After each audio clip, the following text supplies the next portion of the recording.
Good morning student. कल तक अपन पढ़ चुके थे कि जो आनुवांशिकी है उसके बारे में परिभाषा अपन पढ़ चुके थे। मेंडलवाद अपन पढ़ चुके थे। मेंडल की सफलता के कारण, मेंडल ने मटर के पादप का चयन क्यों किया, ठीक है, उस मेंडल की पुनर्खोज। आज हम जो इस चैप्टर का जो सबसे इम्पोर्टेंट पार्ट है कि आनुवांशिक शब्दावली, कहने का मतलब सिंपल सा ये है कि इस चैप्टर में जितने भी वर्ड्स आएंगे उसका मतलब क्या होता है वो जानेंगे हम। तो सबसे पहले हम टॉपिक डाल लेते हैं आनुवांशिक शब्दावली। आनुवांशिकी शब्दावली, ठीक है। अब उसके अंदर अपन पहला चीज पढ़ेंगे जीन। पहला पॉइंट पढ़ेंगे अपन जीन। अब जीन क्या होता है, देखो शुरू से हम पढ़ते आ रहे हैं। जीन होता क्या है कि जो लक्षणों को एक पीढ़ी से दूसरी पीढ़ी में ले जाने का काम करता है। कहने का मतलब सिंपल सा ये है, अगर कोई माता पिता है, अगर उनका कोई पुत्र होता है या पुत्री होती है, तो माता पिता और बच्चों में कुछ समानताएं पाई जाती है और कुछ असमानताएं पाई जाती है। जो असमानताएं होती है या जो समानताएं होती है वो किसके कारण होती है, जीन के कारण। अगर जीन में थोड़ी सी विभिन्नता आ गई तो उसमें क्या हो जाएगी, बच्चे में थोड़ी विभिन्नता आ जाएगी। तो कहने का मतलब सिंपल सा ये है कि लक्षणों को नियंत्रित करने वाली जो एक चीज है, जो लक्षणों को नियंत्रित करता है, उसे अपन क्या बोलते हैं, जीन। तो सिंपल सी परिभाषा क्या है कि लक्षणों को नियंत्रित करने वाला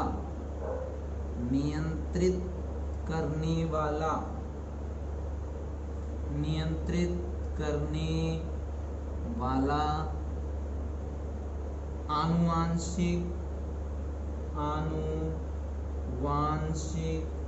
कारक वो क्या है, जीन। आनुवांशिक कारक क्या है, जीन, ठीक है। अब ये जो जीन है, जीन शब्द किसने दिया, जीन शब्द दिया जॉनसन नामक वैज्ञानिक ने, जॉनसन, ठीक है, इसने दिया जीन शब्द, ठीक है। अब दूसरा पॉइंट है अपने पास युग्म विकल्पी। क्या है, युग्म विकल्पी। देखो इसका सीधा सा एक उदाहरण मैं समझा देता हूं तुम्हें। कहने का मतलब सिंपल सा ये है, एक मनुष्य है ना।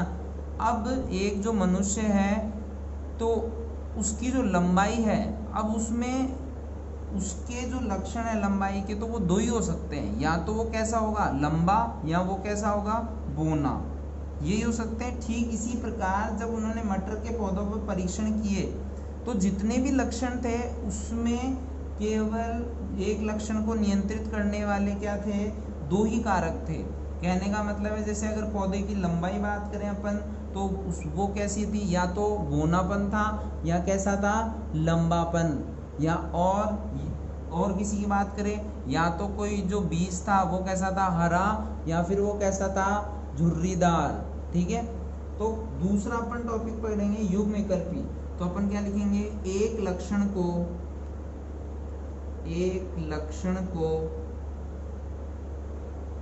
नियंत्रित करने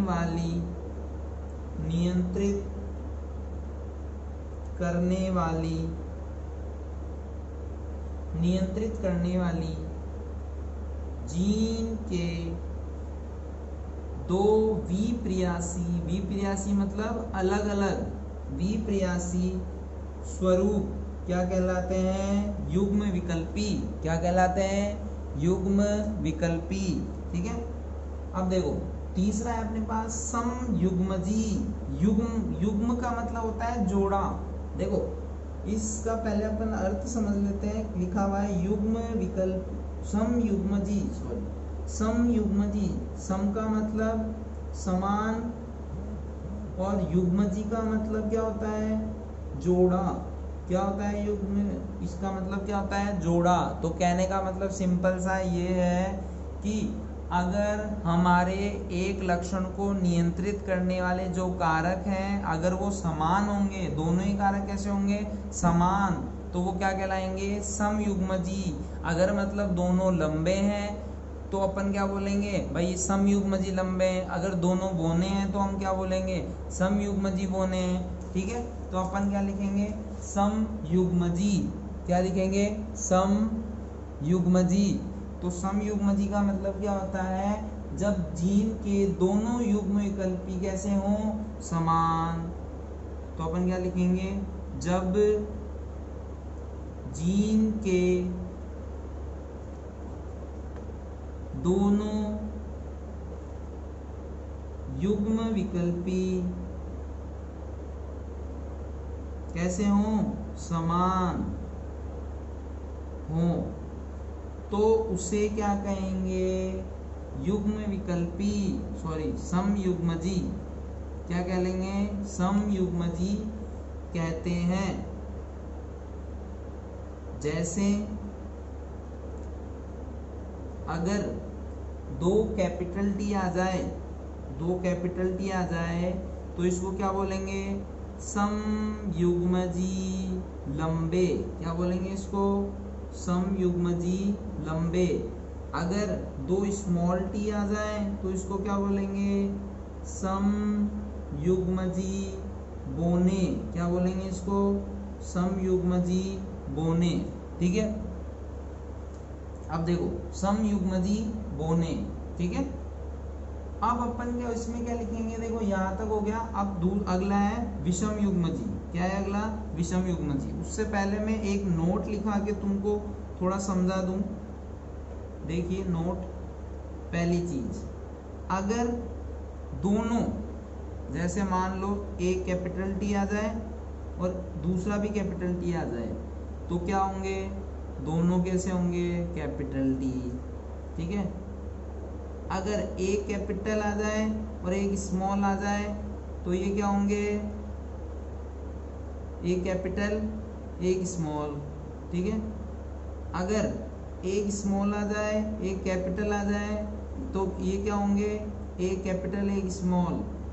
अगर दोनों स्मॉल आ जाए तो ये क्या होंगे, स्मॉल। ठीक है, मतलब दोनों कैसे होंगे, स्मॉल टी होंगे। कहने का मतलब सिंपल सा है कि अगर एक भी कैपिटल टी आ जाए तो वो क्या होगा, अपना लंबापन दर्शाएगा। और अगर एक भी स्मॉल टी आ जाए, सॉरी दो अगर स्मॉल टी आ जाए तो क्या दर्शाएगा, तो वो क्या दर्शाएगा, बोनापन दर्शाएगा। ठीक है, तो अपन इसको आगे लेके चलते हैं। देखिए यहाँ पे क्या था, समयुग्मजी हो गया था। अगला क्या है, विषम युग्मजी। क्या है अगला, विषम युग्मजी। ठीक है, अब विषम युग्मजी का मतलब देखिए आप। ठीक है, तो विषम युग्मजी देखो, जब जीन के दोनों युग्म कैसे हो, असमान हो। जब जीन के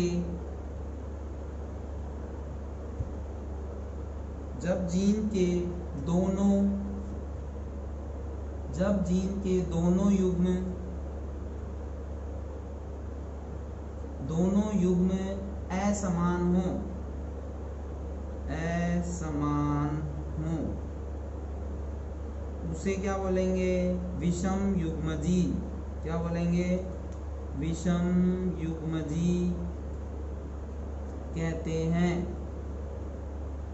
जैसे अगर उदाहरण की बात करें अपन तो क्या आ जाएगा, एक कैपिटल आ जाएगा और एक स्मॉल। मतलब दोनों कैसे आने चाहिए, अलग अलग। विषम का मतलब ही ये होता है, विषम का मतलब अलग अलग, एक कैपिटल एक स्मॉल। तो इसको अपन क्या बोलेंगे, विषम युग्मजी लंबे। विषम युग्मजी लंबे। ठीक है, क्या कहेंगे, विषम युग्मजी लंबे। ठीक है, अब पांचवें पॉइंट की अगर अपन बात करें तो पांचवा पॉइंट अपने पास क्या है, देखिए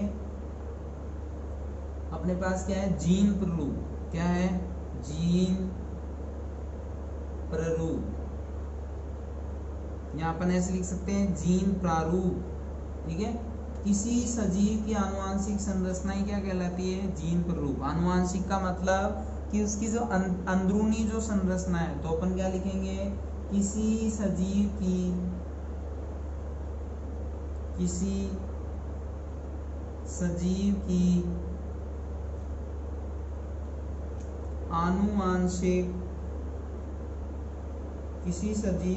आनुवांशिक संरचना क्या कहलाती है? जीन प्रारूप या जीन प्रारूप कहलाती है,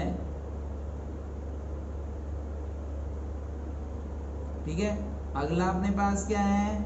जीन प्रारूप हो गया। अब अपन क्या लिखेंगे? लक्षण प्रारूप। क्या है? लक्षण प्रारूप, ठीक है।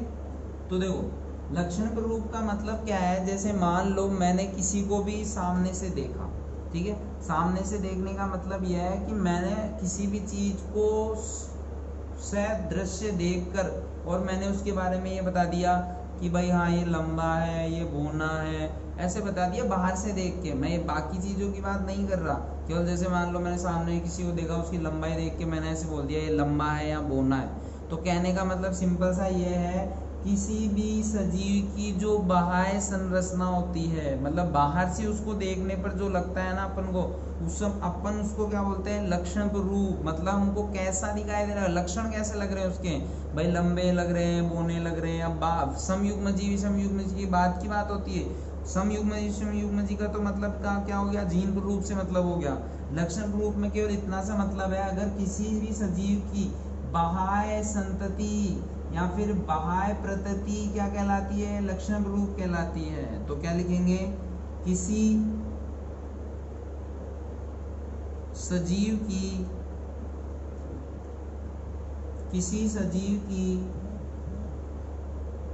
बाह्य प्रतीति, किसी सजीव की बाह्य प्रतीति क्या कहलाती है? लक्षण प्रारूप कहलाती है,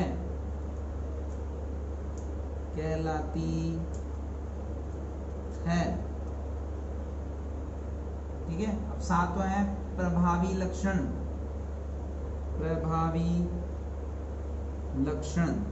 अब प्रभावी लक्षण का सिंपल सा मतलब यह है कि वह लक्षण जो F1 पीढ़ी में अपना प्रभाव प्रदर्शित करते हैं। इसका थोड़ा सा डिटेल में अगर अपन जाएंगे तो थोड़ा सा पहले अपन इनको दोनों को समझ लेते हैं। प्रभावी लक्षण क्या होते हैं? वह लक्षण जो F1 पीढ़ी में अपने प्रभाव प्रदर्शित करते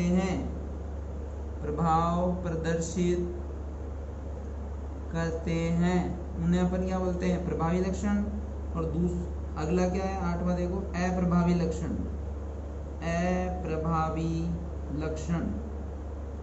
अभी तो अपन इतना से याद रखे भाई, F1 पीढ़ी में। जैसे अपन आगे पढ़ेंगे तो अपन को सारा क्लियर हो जाएगा कि F1 पीढ़ी कौन सी है, F2 पीढ़ी कौन सी है, ठीक है। अब ये लिखा हुआ है अप्रभावी लक्षण मतलब वह लक्षण जो F1 पीढ़ी में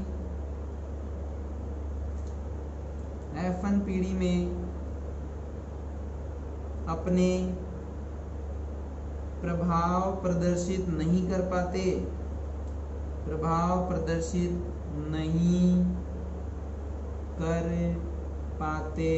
हैं, ठीक है। F1 पीढ़ी में अपने प्रभाव प्रदर्शित नहीं कर पाते हैं। देखिए आज का लास्ट टॉपिक देखिए, प्रभावी लक्षण हो गया, अप्रभावी लक्षण हो गया। अब अपन लास्ट पढ़ेंगे एक संकरण, ठीक है। एक संकरण। तो एक संकरण क्या होता है? देखो, वह संकरण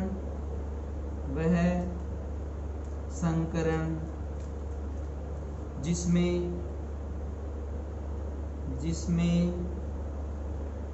केवल एक लक्षण की वंशागति का अध्ययन किया जाता है।